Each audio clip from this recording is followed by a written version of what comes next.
Good morning, students. Good morning, Good ma'am. morning, sir. Good morning, ma'am. Good morning. चलिए, तो बताइए आज हम लोग हमारे साइंस का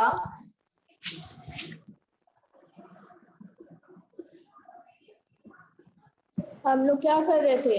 चैप्टर 3 कर रहे थे ना? Yes, ma'am. तो इसको आज हम लोग कंटिन्यू करेंगे। तो इसमें हम लोगों ने कहाँ तक कंप्लीट कर लिया था?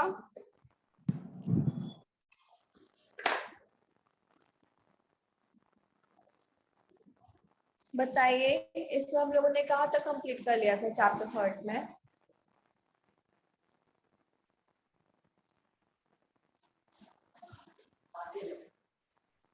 बताइए, हम लोग ने कहाँ तक कंटिन्यू कर लिया था? लास्ट क्लास में कहाँ तक फिनिश कर दिया था इस चैप्टर को? Ma'am, polyester and article volume.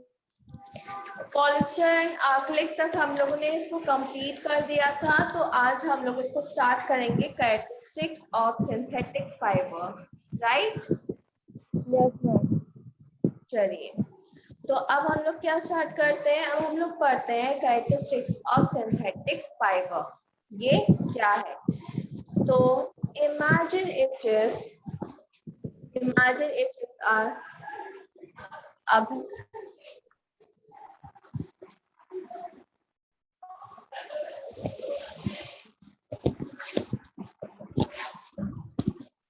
Imagine it is a rainy day. अब आप लोग इमेजिन करिए कि जो डे है आपका वो कौन सा है? रेनी डे है। What kind of umbrella would you use and why? तो आप लोग किस तरीके का अम्ब्रेला यूज करेंगे और क्यों करेंगे? Synthetic fiber possess unique characteristics which make them popular dress material. तो जो सिंथेटिक फाइबर्स होता है उसकी जो कैरेक्टरिस्टिक्स होते हैं उन्हीं पे ही क्या होती है, जो ड्रेसेस होती हैं वो पॉपुलर होती हैं। They dry up quickly, are durable, less expensive, readily available and easy to maintain. ये कैसे होती है आपकी? ये आपकी जो ड्रेस मटेरियल्स हैं ये काफी ज्यादा पॉपुलर होते हैं और उसके साथ में क्या होता है, ये लेस एक्सपेंसिव होते हैं, ड्यूरेबल होते हैं और ये क्या होते हैं, हमको इजीली अवेलेबल हो जाते हैं। Next, perform the following activity and learn for yourself. अब हम क्या करेंगे? अब हम एक एक्टिविटी को परफॉर्म करेंगे और उससे हम लोग समझेंगे कि अब जो हम लोग का नेक्स्ट एक्टिविटी है वो क्या है। तो एक्टिविटी 3.2 देखिए, take two cloth pieces of the same size। हम लोग क्या करेंगे? 2 cloth pieces लेंगे सेम साइज के, रफली half a meter square each। और जो साइज होगा हम लोग कितना ले सकते हैं? ½ मीटर स्क्वायर ले सकते हैं। One of these should be from natural fiber। और उन दोनों में से एक आपका कैसा होना चाहिए? नेचुरल फाइबर का होना चाहिए। The other could be a synthetic fiber। Means जो आपका एक फैब्रिक है वो आपका नेचुरल फाइबर होना चाहिए और जो सेकेंड फैब्रिक है वो आपका किसका होना चाहिए? सिंथेटिक फाइबर का होना चाहिए।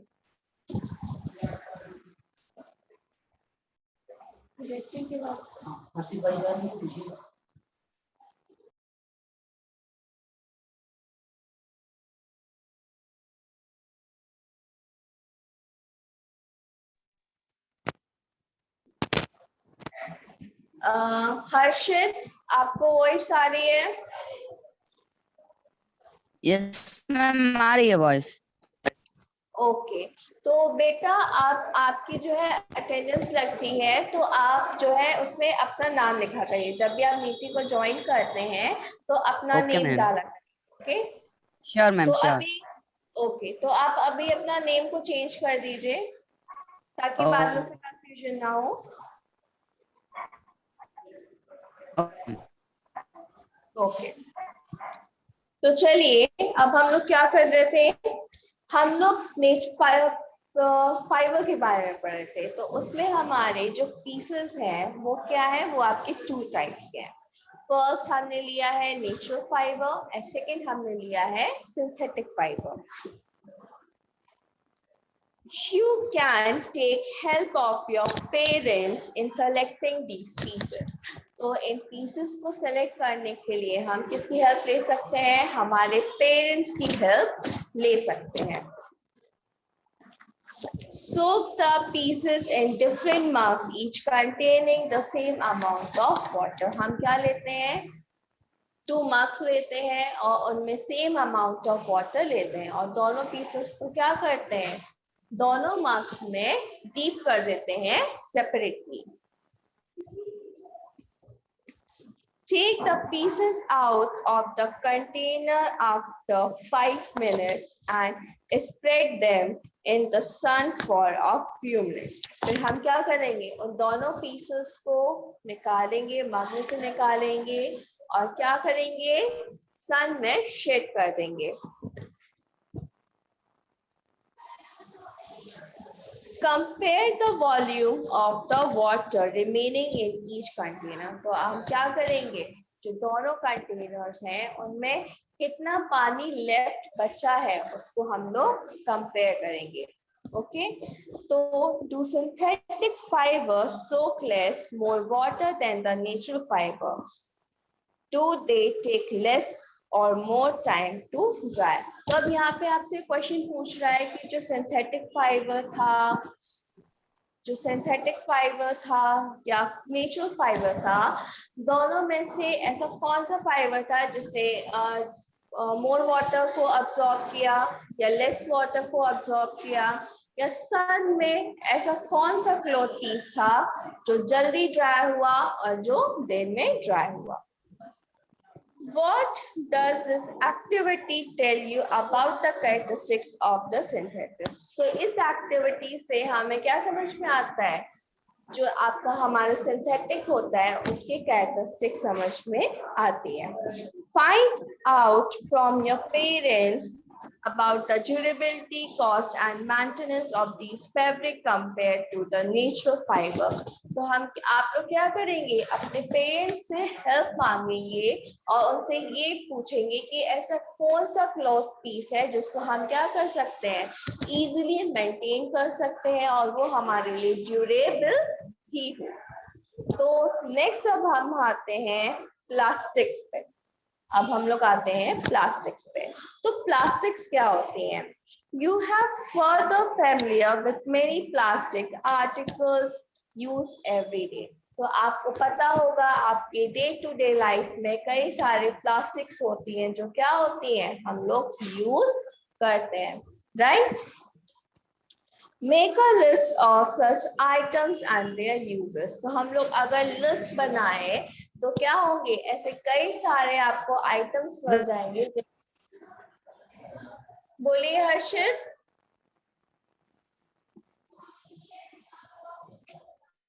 Example for plastic uses, Harshit? ma'am, daily use.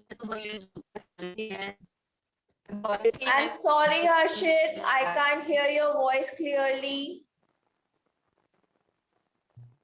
Harshit, I'm very sorry, I can't hear your voice clearly.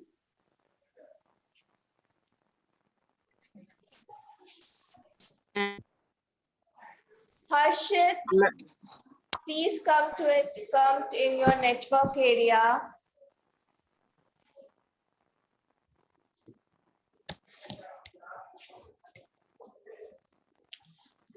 तो जैसे कि आप लोगों को पता है कि ऐसे कई सारे आइटम्स हैं जो हम क्या करते हैं, डेली यूज करते हैं, जो आपकी प्लास्टिक से बनी हुई होती है। Plastic is also a polymer like the synthetic fibre. जैसे आपका सिंथेटिक फाइबर है उसी तरीके से आपका क्या होता है, प्लास्टिक भी होता है, जो किसके फॉर्मेशन से होता है, पॉलीमर से बना हुआ होता है। All plastics do not have the same type of arrangements.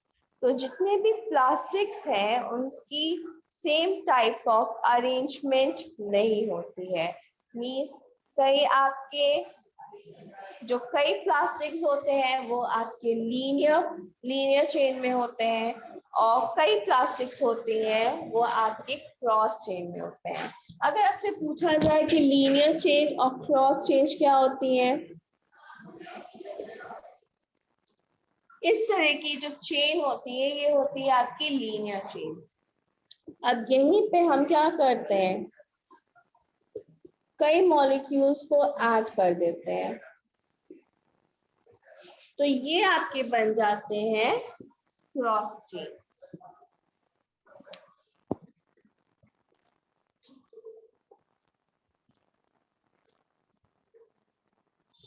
Plastic articles are available in possible shape and size as you can see. तो जैसे कि आप लोग फिगर 3.7 में देख सकते हैं, जो प्लास्टिक है वो आपको अलग अलग शेप्स, अलग अलग साइज में अवेलेबल होते हैं।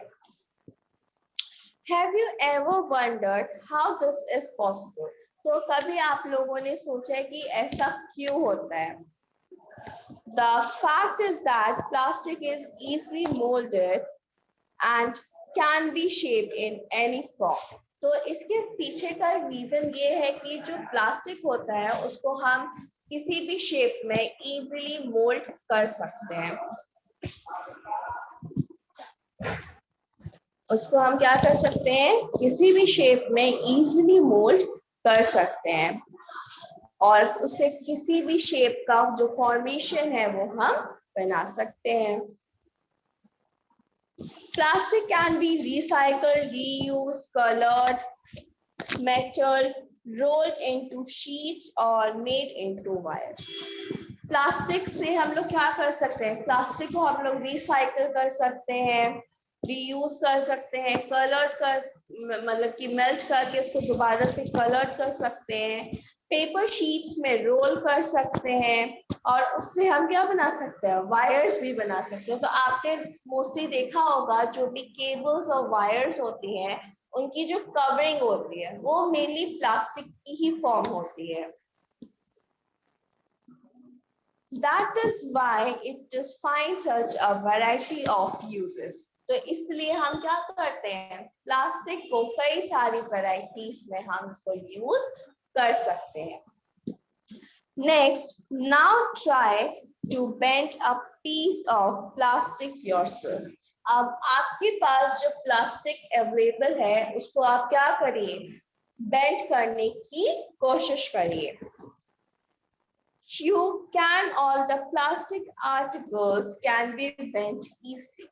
अगर आपने नोटिस करा होगा कि जितने भी प्लास्टिक आर्टिकल्स हैं क्या वो इजीली बेंड हो सकते हैं।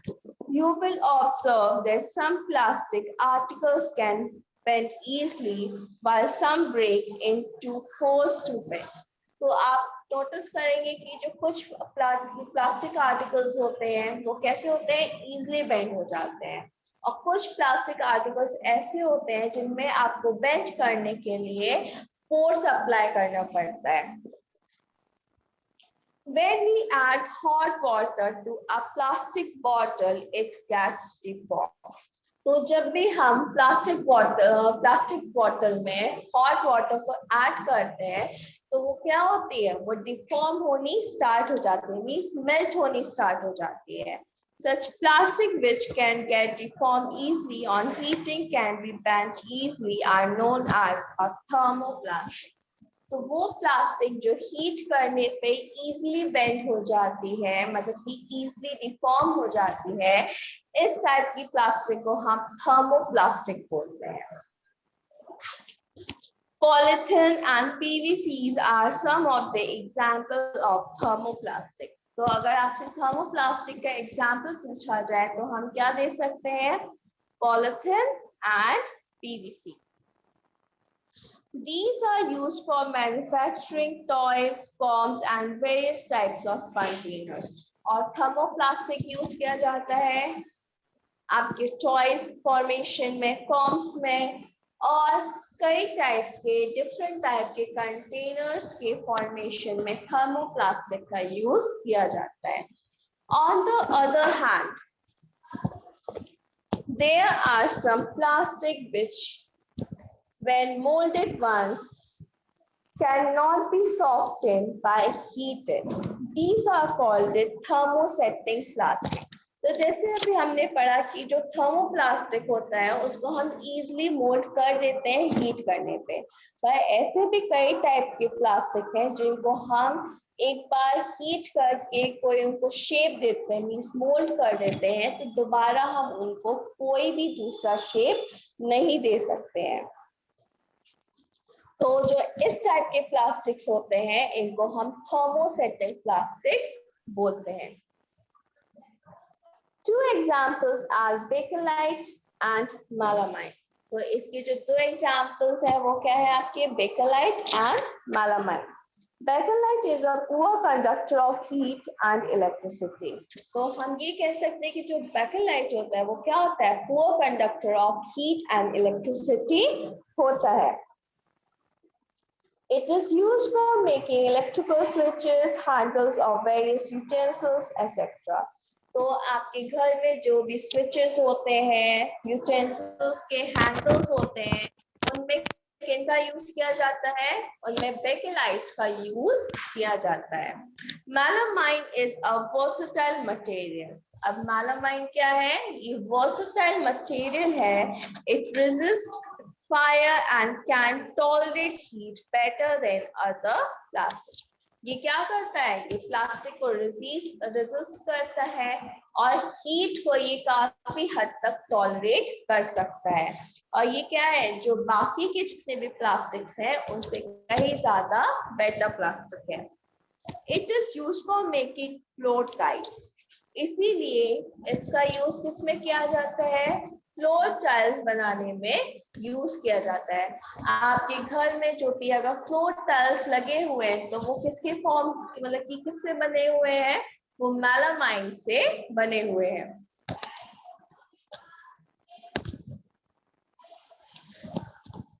Floor tiles, kitchenwares, fabric which resist fire.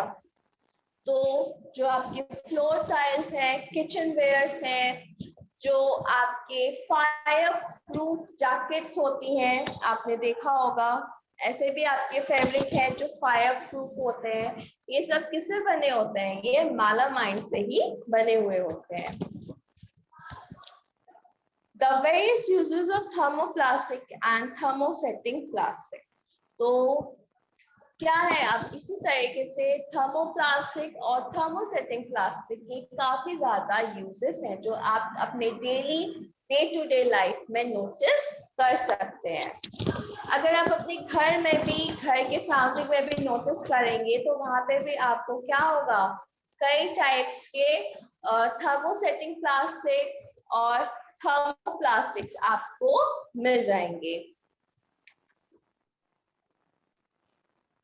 अब नेक्स्ट आते हैं हम plastics as material of choice. अब किसी भी मटेरियल के फॉर्मेशन में हम किस टाइप का प्लास्टिक चूज करते हैं वो हम पे डिपेंड करता है, तो हम उसके बारे में पढ़ेंगे. Today if we think of storing a food item, water, milk, pickle, dry fruit etcetera, plastic container seem more convenient. अगर हमें लॉन्ग टाइम तक के लिए किसी भी फूड को प्रिजर्व करके रखना होता है तो हम मोस्टली कौन सा कंटेनर यूज करते हैं, हम लोग मोस्टली प्लास्टिक कंटेनर्स को प्रेफर देते हैं. It is because of their light weight, lower price, good strength and easy handling. और उसका रीजन क्या है,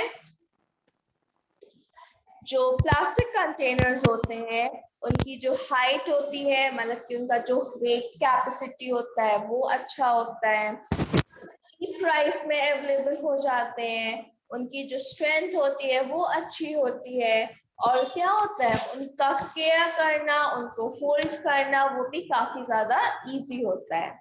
Being lighter as compared to metal, plastics are used in cars. अब हल्की होने की वजह से प्लास्टिक्स क्या होती हैं, लाइट होती हैं, मेटल से काफी ज्यादा लाइट होती हैं, तो इसलिए अगर आप लोग आज नोटिस करें तो मोस्टली कार्स में प्लास्टिक का यूज किया जाता है. In cars, aircrafts and spacecrafts too. Metal से काफी हल्का होता है प्लास्टिक, तो आप लोग नोटिस करेंगे आपके कार में, स्पेसक्राफ्ट, एयरक्राफ्ट, मोस्टली जगह पे प्लास्टिक का यूज किया जाता है. The list is endless if we start counting articles like slippers, furniture, decoration pieces, etc.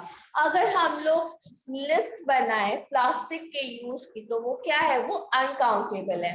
अगर आप देखेंगे आपके आसपास ऐसी कई सारी चीजें मिल जाएंगी जो प्लास्टिक की बनी होती है और वो आपके घर में इजीली अवेलेबल होती हैं.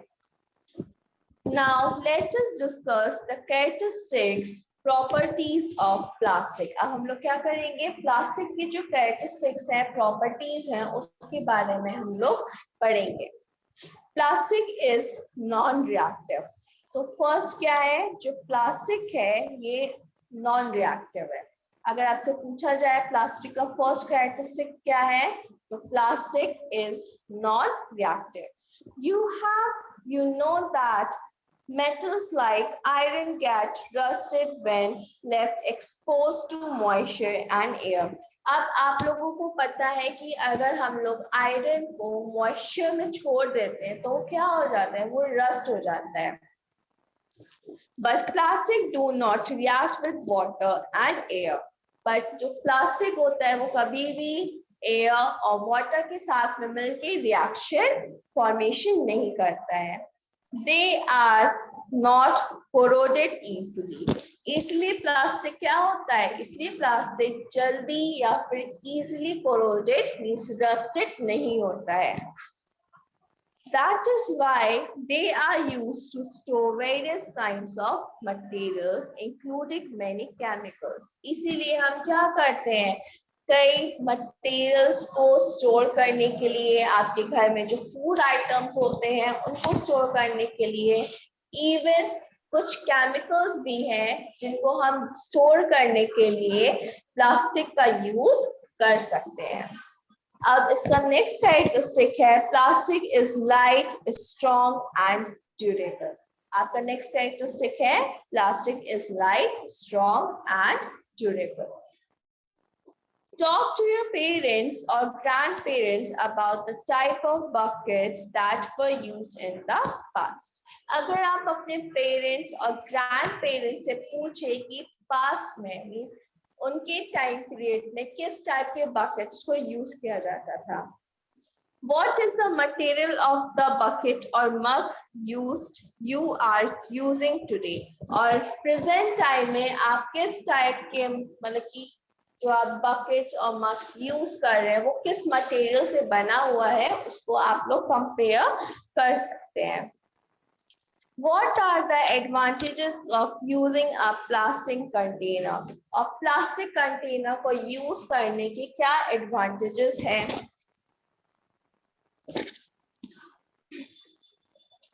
Since plastic is very light, strong, durable, and can be molded into different shape and size, it is used for various purposes. तो easily जो प्लास्टिक होता है वो क्या होता है, लाइट होता है, स्ट्रॉन्ग होता है, ड्यूरेबल होता है, उसको हम इजीली डिफरेंट शेप्स और साइज में भी इजीली मोल्ड कर सकते हैं. तो इसीलिए हम आज के टाइम में प्लास्टिक को कई चीजों में अलग अलग पर्पसेस के लिए यूज कर सकते हैं. Plastic are generally cheaper than metal. और प्लास्टिक क्या होते हैं, प्लास्टिक आपके मेटल से जनरली चीप होते हैं. They are quite used in industry for the household articles. और इसीलिए जो इंडस्ट्रीज हैं जो हाउस होल्ड आर्टिकल्स को फॉर्म करती हैं, मैन्युफैक्चर करती हैं, वो कौन सा मटेरियल ज्यादा प्रेफर करती हैं, प्लास्टिक मटेरियल को वो ज्यादा प्रेफर करती हैं.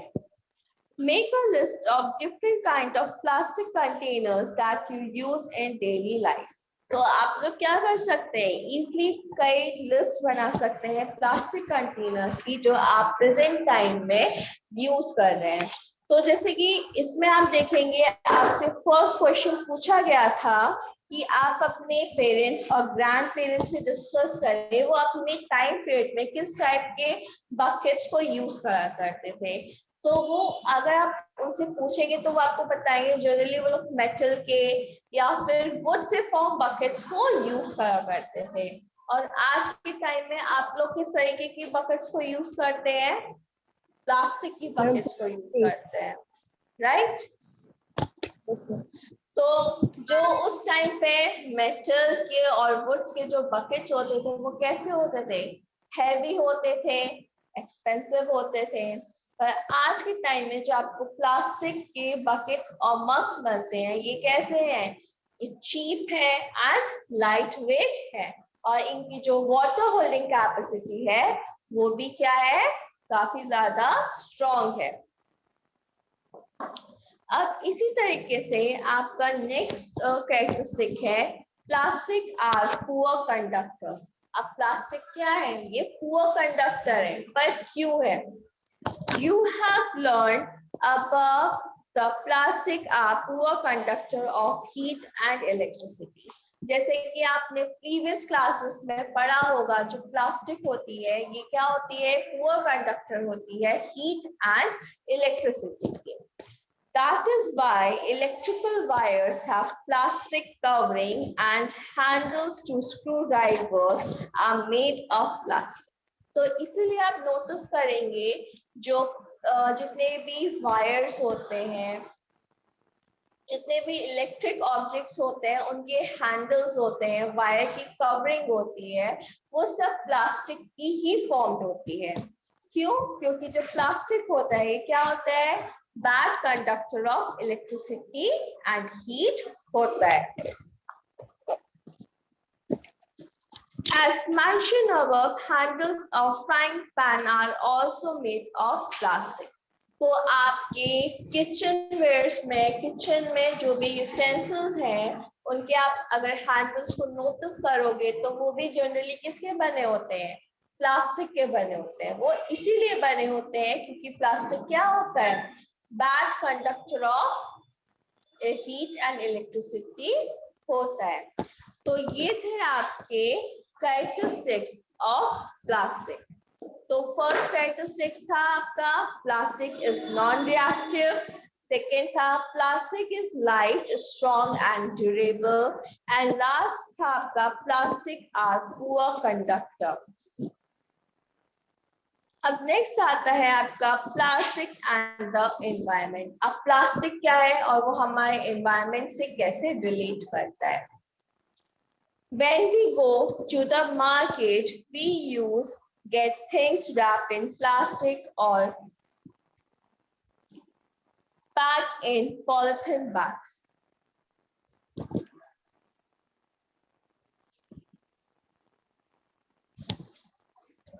अगर आप जनरली मार्केट में जाएंगे तो वहां पे आप लोग नोटिस करेंगे कि जो आपको फूड मिलता है, जो फूड आप बाय करते हो वो या तो आप पॉलिथीन में लेते हो या मोस्टली आप जो पैक फूड लेते हो वो किस में पैक होता है, वो भी पॉलिथीन में ही पैक होता है.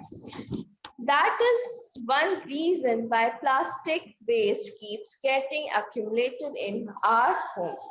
तो ये भी एक रीजन है जिसकी वजह से हमारे घर में जो प्लास्टिक वेस्ट है वो काफी ज्यादा इकट्ठा कलेक्ट होता रहता है.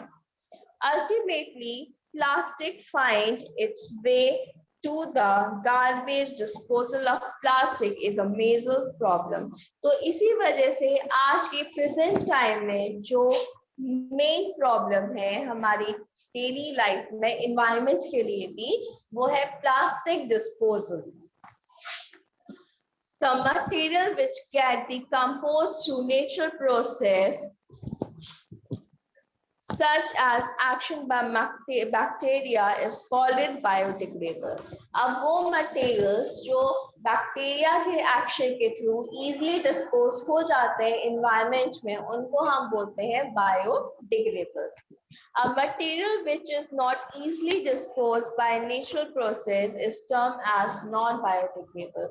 अब वो मटेरियल्स जो बैक्टीरिया के थ्रू नेचुरली डिस्पोज नहीं हो पाते हैं एनवायरनमेंट में, उनको हम बोलते हैं non biodegradable. Such plastic takes several years to decompose. अब इसीलिए जो प्लास्टिक होता है उसको डिकम्पोज होने के लिए कई साल लग जाते हैं. It is not environment friendly. इसीलिए प्लास्टिक क्या है? Environment friendly नहीं है. It is besides it cause environment pollution. और इसी की वजह से क्या होता है, जो environment pollution है वो आपका increase होता जा रहा है.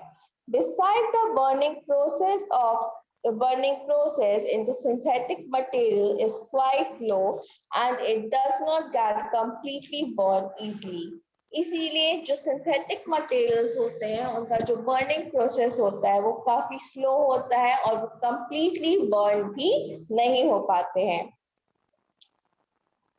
In the process is released lot of poisonous forms into the atmosphere causing air pollution.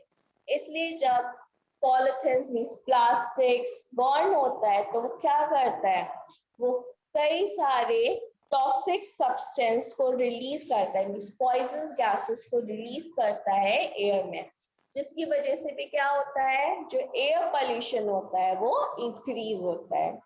How can this problem be solve? तो ये जो आपकी प्रॉब्लम है ये कैसे सॉल्व हो सकती है? Avoid the use of plastic as far as possible. तो हम सबसे पहले क्या करें, प्लास्टिक को कम से कम यूज करें. Make use of bags made of cotton or jute when you go for shopping. So जब भी आप शॉपिंग पे जाते हैं तो आप किस टाइप के बैग्स का यूज करें, कॉटन और जूट से बने हुए बैग्स का यूज करें. The biodegradable and non-biodegradable waste should be collected separately and disposed of separately. और हम इसके साथ में क्या करें, बायोडिग्रेडेबल एंड नॉन बायोडिग्रेडेबल को वेस्ट को सेपरेटली कलेक्ट करें और उनको डिस्पोज करें. Plastics, practice this in your home. You can suggest some other ways in which you can contribute towards reducing the use of plastic materials. तो इसको आप अपने घर में प्रैक्टिस कर सकते हैं और कोई ऐसे दूसरे सजेशंस भी दे सकते हैं, दूसरे वेज भी सजेस्ट कर सकते हैं जिनमें क्या हो, आपके एनवायरनमेंट को बेनिफिट मिले और जो पोल्यूशन है वो डिक्रीज हो जाए. It is better to recycle plastic waste. तो फर्स्ट आपका क्या हो गया, अगर हमें प्लास्टिक वेस्ट को रिड्यूस करना है तो हम सबसे पहले क्या कर सकते हैं, सेम प्लास्टिक को रिसाइकल कर सकते हैं. Most of the thermoplastic can be recycled. तो जो मोस्टली थर्मोप्लास्टिक है वो क्या हो सकती है, वो रिसाइकल हो सकती हैं.